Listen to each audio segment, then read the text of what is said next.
پاکستانی پس منظر رکھنے والے تمام ایسے تارکین وطن جو بیرون ملک مقیم ہیں کو سختی سے تنبیہ کی جاتی ہے کہ وہ باہر رہتے ہوئے پاکستان میں افراتفری پھیلانے سے باز آ جائیں۔ ان کی سوشل میڈیا پوسٹ اشتعال انگیز اور باغیانہ نہیں ہونی چاہیے۔ ان پر لازم ہے کہ وہ پاکستان الیکٹرانک کرائم ایکٹ 2016 کا مطالعہ کریں اور اس بات کو یقینی بنائیں کہ ان کی سوشل میڈیا پوسٹ اس کی خلاف ورزی پر مشتمل نہ ہو۔ اگر انہوں نے خلاف ورزی کا ارتکاب کیا تو ان کو بذریعہ انٹرپول ریڈ نوٹس ایشو کر کے گرفتار کیا جا سکتا ہے اور ان کے نام ECL میں ڈالے جا سکتے ہیں۔ یہ ہے ترجمہ اس انتباہ کا، اس وارننگ کا، اس دھمکی کا جو حکومت پاکستان نے FIA کی ایک پریس ریلیز کے ذریعے دنیا بھر میں رہنے والے پاکستانیوں کے نام جاری کیا ہے۔ اگرچہ مذکورہ بالا پیراگراف کے اختتام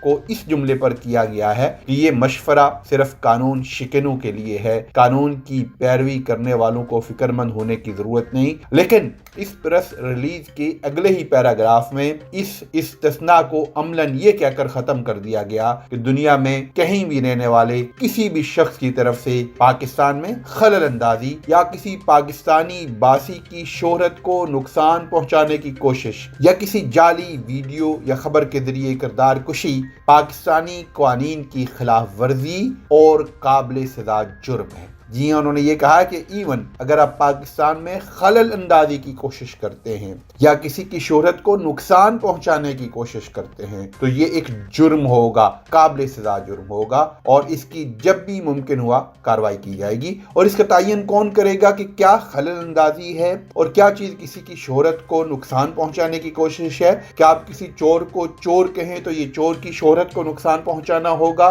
کیا کسی ڈاکو کو ڈاکو کہیں تو اس ڈاکو کی شہرت کو نقصان پہنچانا ہوگا؟ یا پاکستان میں اگر آپ کسی سیاسی جماعت کی حمایت یعنی کہ تحریک انصاف کی حمایت کریں تو یہ کوئی پاکستان میں خلل اندازی قرار دے گا؟ اس کا تعین کون کرے گا؟ اس کا تعین حکومت کرے گی اور وہ جب چاہے کسی کے خلاف کارروائی کر سکے گی۔ دراصل یہ پریس ریلیز بیرون ملک پاکستانیوں کو موجودہ حکومت کی ایک کھلی دھمکی ہے اور ان کے ہزارے رائے پر قدغن لگانے کی بھونڈی کوشش ہے۔ حسین حقانی سے لے کر الطاف حسین تک اور بلوچستان لبریشن آرمی کے بیرون ملک لیڈروں سے لے کے نواز شریف تک مختلف اوقات میں پاکستانی ریاست کو مطلوب ایسے افراد کی ایک لمبی فہرست ہے جو بیرون ملک رہ کر کھلے عام پاکستان اور اس کے اداروں کے خلاف ہرزہ سرائی کرتے ہیں، زہر اگلتے ہیں، ان کے اوپر تنقید کرتے ہیں، دشمن کی انٹیلیجنس ایجنسیوں کے ہاتھوں کھیلتے ہیں، لیکن آج تک ریاست پاکستان کسی ایسے مجرم کو پاکستان واپس لا کر اس کے خلاف قانونی کارروائی کرنے میں کامیاب نہیں ہو سکی۔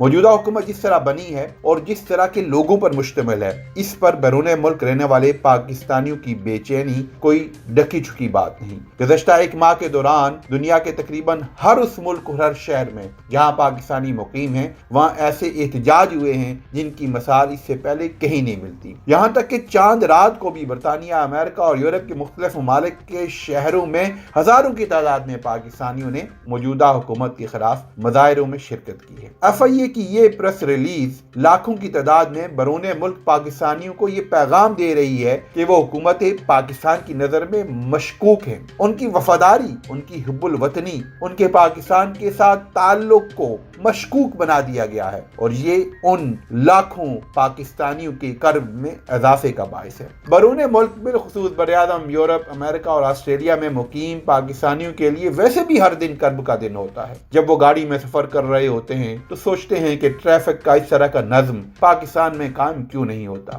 جب وہ بچوں کو اسکول چھوڑنے جاتے ہیں تو ان کے دل میں حسرت اٹھتی ہے کہ پاکستان میں اس طرح کا یکساں نظام تعلیم کیوں رائج نہیں ہو سکتا جس میں تمام شہریوں کے بچوں کو ایک ہی نظام تعلیم کے مطابق مواقع میسر ہوں اور یکساں مواقع میسر ہوں۔ جب ان کا واسطہ کسی وجہ سے پولیس سے پڑتا ہے تو وہ حیران ہو جاتے ہیں کہ یہاں کی پولیس پاکستان کی پولیس سے اس قدر بہتر رویے کی حامل کیسے ہے، یہ پاکستان میں کیوں نہیں ہو سکتا۔ جب وہ انتخابی نظام کو دیکھتے ہیں تو سوچتے ہیں کہ پاکستان میں دھن، ڈھونس اور داندلی، V8 اور ڈالوں کی لمبی قطاروں میں سفر، اسلحے کی کھلے عام نمائش اور امیدواروں کی تشہیر پر ارب ہا روپے کے کے اخراجات کے بغیر الیکشن کیوں نہیں ہو سکتے جیسے ان ممالک میں الیکشن ہوتے ہیں۔ ان کا بیٹا یا بیٹی جب اپنے والدین کو پہلی نوکری کی خوشخبری دیتا ہے تو وہ خوشی کے اظہار کے ساتھ ہی ایک حسرت بھری آہا بھی بھرتے ہیں کہ پاکستان میں بغیر کسی سفارش اور رشوت کے کسی نوجوان کو نوکری کیوں نہیں ملتی۔ الغرض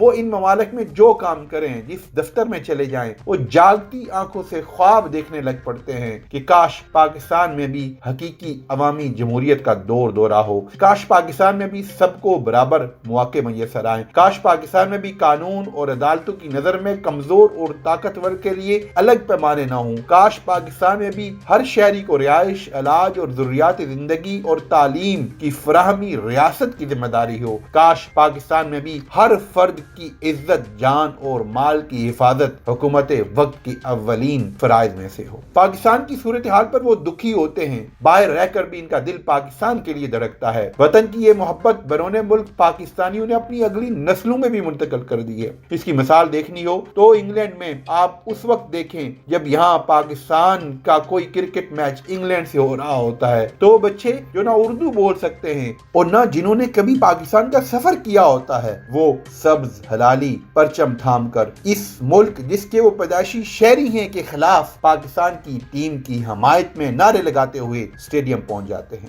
ان ممالک میں مقیم پاکستانیوں کو زکوٰۃ دینا ہو تو کسی ایسی فلاحی ترمیم کو دیتے ہیں جس کے منصوبے پاکستان میں ہوں، قربانی کا موقع آتا ہو تو وہ اپنی رقم پاکستان بیچ کر قربانی کا اہتمام کرتے ہیں۔ یہ تارکین وطن اپنے اہل خانہ اور رشتہ داروں کی معاونت کے لیے ہر سال بلینز کی تعداد میں ڈالر پاکستان بھجواتے ہیں جن پر پاکستان کی معیشت قائم ہے۔ ان ممالک میں قائم سینکڑوں خیراتی ادارے ایسے ہیں جو انہی پاکستانیوں کی معاونت سے پاکستان بھر میں ہزاروں فلاحی اور تعلیمی ادارے بنا کر ان کو چلانے کے لیے پاکستان ہر سال بلینز ڈالرز کی رقم خرچ کرتے ہیں۔ یہ سارے پاکستانی تحریک انصاف کے ممبرز نہیں ہیں، نہ ہی عمران خان کے اندھے پیروکار، لیکن انہوں نے اس طریقہ کار کو مسترد کر دیا جس کے ذریعے عمران خان کی حکومت کو ہٹایا گیا۔ وہ یہ تسلیم کرنے کو تیار نہیں ہے کہ عمران خان کو ہٹانے کے لیے مختلف اور متضاد نظریات اور مفادات کی حامل درجن سے زائد جماعتیں بغیر کسی سازش اور آشیرواد کے راتوں رات متحد ہو گئی ہیں۔ ان کے لیے وہ چہرے قابل قبول نہیں ہیں جن کو پاکستان پر مسلط کر دیا گیا ہے۔ ان کے لیے یہ بات حیران کن ہے کہ کیسے جمہوریت کے نام پر وزیر اعظم کا بیٹا سب سے بڑے صوبے کا وزیر اعلیٰ بن گیا ہے۔ ان کے لیے یہ امر باعث ندامت اور شرمندگی ہے کہ ان کے محبوب وطن کی نئی کابینہ میں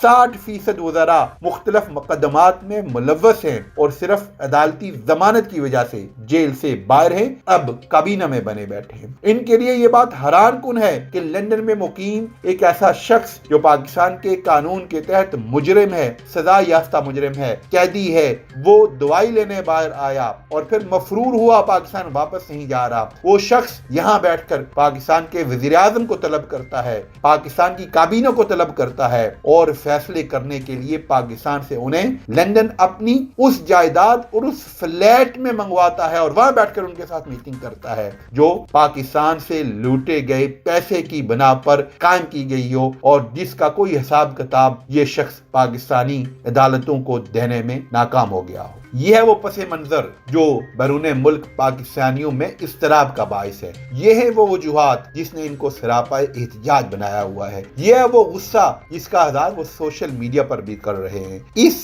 روٹ کاز المسائل کو حل کیے بغیر آپ بیرون ملک پاکستانیوں کو کسی پریس ریلیز کے ذریعے مروب نہیں کر سکیں گے، نہ ہی آپ ان کو خاموش کر سکیں گے۔ البتہ اس طرح آپ اپنے خلاف نفرت میں ضرور اضافہ کر رہے ہیں۔ سردست حکومت پاکستان کی طرف سے FIA کی یہ پریس ریلیز آئی ہے، لیکن یہ خدشہ بھی اب حقیقت کا روپ دھارتا ہوا نظر آ رہا ہے کہ بہت جلد قومی اسمبلی سے قانون سازی یا الیکشن کمیشن کے کسی چال بازی کے ذریعے بیرون ملک پاکستانیوں کو انتخابات میں اس حق رائے دہی سے محروم کر دیا جائے گا جو عمران خان کی دور حکومت میں ان کو دیا گیا تھا۔ مزید برآں پاکستان سفر کرنے والے تارکین وطن کو تنگ کرنے، ان پر مقدمات قائم کرنے، ان کو جعلی مقدمات میں ملوث کرنے اور ان کو واپسی سے روک کر باقی تارکین وطن کے لیے نشانہ عبرت بنانے کے اقدامات کا بھی اندیا اس پریس ریلیز میں موجود ہے۔ ابھی تک بیرون ملک پاکستانی صرف موجودہ حکومت کو اپنا مخالف سمجھتے ہیں، لیکن ریاست پاکستان کے ساتھ ان کی وفاداری بدستور قائم ہے، ان کے دل پاکستان کے لیے دھڑکتے ہیں۔ لیکن سوال یہ ہے کہ کیا ریاست پاکستان اس بات کی متحمل ہونے کو تیار ہے کہ موجودہ حکومت صرف عمران خان کی مخالفت میں بیرون ملک پاکستانیوں کے خلاف ان تمام اقدامات کو عملی جامہ پہنا سکے جو ان کے منصوبے میں شامل ہیں؟ یہ ہے وہ سوال جس پر پاکستان کے تمام قومی اداروں میں بیٹھے صاحبان اختیار کو غور کرنا چاہیے، کیونکہ اس سوال کا جواب اس بات کا تعین کرے گا کہ بیرون ملک پاکستانیوں اور ریاست پاکستان کے باہم تعلق کا مستقبل کیسا ہوگا۔ بہت شکریہ۔ السلام علیکم ورحمۃ اللہ وبرکاتہ۔